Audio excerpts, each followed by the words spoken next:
दोस्तों पार्ट 1 में आपने देखा कि कैसे हजरत आदम अलैहिस्सलाम से रोजे की बुनियाद पड़ी, मगर क्या आपने कभी सोचा है कि वही रोजा जो सदियों से सिर्फ एक इबादत था वो अचानक एक हथियार कैसे बन गया।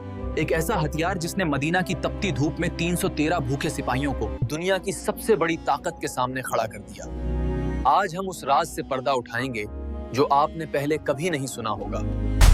भूख मेरी कमजोरी नहीं, मेरी सबसे बड़ी ताकत है। सफर शुरू होता है मक्का की उन गलियों से जहां इस्लाम का सूरज अभी निकल रहा था। रोजा अभी फर्ज नहीं था, मगर सहाबा की तरबियत जारी थी। हजरत बिलाल रजी अल्लाह तआला अन्हु को दहकते अंगारों पर लिटाया गया। प्यास से गले खुश्क हो गए, मगर उनके दिल अल्लाह की याद से तर थे। ये वही बुनियाद थी जो आगे चलकर रोजे की फर्जियत का रास्ता बनाने वाली थी। अहद अहद मेरा रब अल्लाह है। हिजरत के दूसरे साल शाबान की एक मुकद्दस रात को आसमान से वो पैगाम उतरा जिसने तारीख बदल दी। जिब्रील अलैहिस्सलाम सूरह अल-बकरा की आयत लेकर आए। ऐ ईमान वालों, तुम पर रोजे फर्ज किए गए। अब ये सिर्फ एक पुरानी दास्तान नहीं बल्कि हर मोमिन की पहचान बन चुकी थी। मदीना की हवाओं में अब एक नई रूहानियत ठहर गई थी। हुक्म आ गया, अब हमारी भूख हमारे रब के लिए होगी। वो मदीना की पहली सहरी थी। न कोई पकवान, न कोई शाही दस्तरख्वान, सिर्फ मिट्टी के प्याले में थोड़ा सा सत्तू और चंद खजूरें। सहाबा ने सिखाया कि रोजा पेट भरने का नहीं बल्कि नफ्स को हराने का नाम है। उस दिन मदीना के हर घर से एक ही आवाज आ रही थी, खामोशी की इबादत की आवाज। ये सादा निवाला हमें कल के बड़े फैसलों के लिए मजबूत बनाएगा। मगर सबसे बड़ा मौजिजा तब हुआ जब 17 रमजान को 313 भूखे रोजेदार बदर के मैदान में उतरे। एक तरफ हजारों का लश्कर था और दूसरी तरफ वो जिनके पास न हथियार पूरे थे न पेट भरा था, मगर उनके पास वो था जो दुश्मन के पास नहीं था, रोजे से हासिल किया गया सब्र। उस दिन भूख ने तलवार को हरा दिया और इस्लाम का परचम हमेशा के लिए बुलंद हो गया। हमारे जिस्म कमजोर सही मगर हमारा खुदा हमारे साथ है।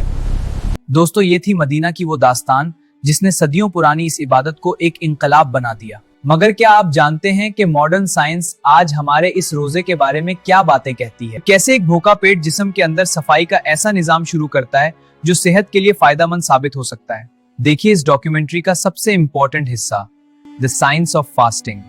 मगर रोजा सिर्फ एक मजहबी अमल नहीं है। 2016 में एक जापानी साइंटिस्ट योशिनोरी ओसुमी ने दुनिया को हैरान कर दिया।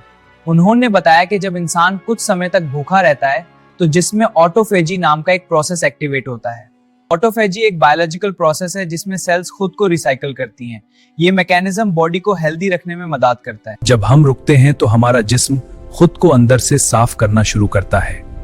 रोजे का मकसद सिर्फ भूखा रहना नहीं बल्कि दूसरों का दर्द महसूस करना है। हजरत उमर रजी अल्लाह अन्हु के दौर में जब आमुल रमादा अहद का साल आया तो उन्होंने कसम खाई कि जब तक मेरी रियाया पेट भरकर नहीं खाएगी मैं गोश्त और घी को हाथ नहीं लगाऊंगा। उनका रोजा सिर्फ इबादत नहीं, इंसानियत की मिसाल था। कैसे खाऊं जब मेरे शहर के बच्चे भूखे सोते हैं?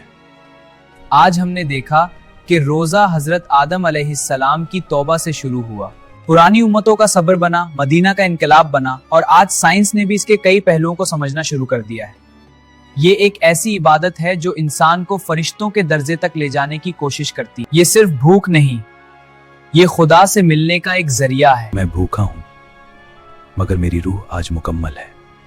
अगली बार जब आप सहरी का निवाला लें या इफ्तार के वक्त दुआ के लिए हाथ उठाएं तो याद रखें आप सदियों पुरानी उस दास्तान का हिस्सा हैं जो सिर्फ सब्र और शुक्र पर टिकी है। उम्मीद है कि इस साल आपका हर रोजा आपकी रूह को एक नया नूर देगा। अगर इस डॉक्यूमेंट्री ने आपके दिल को छुआ है तो इसे अपने दोस्तों और घर वालों के साथ जरूर शेयर करें।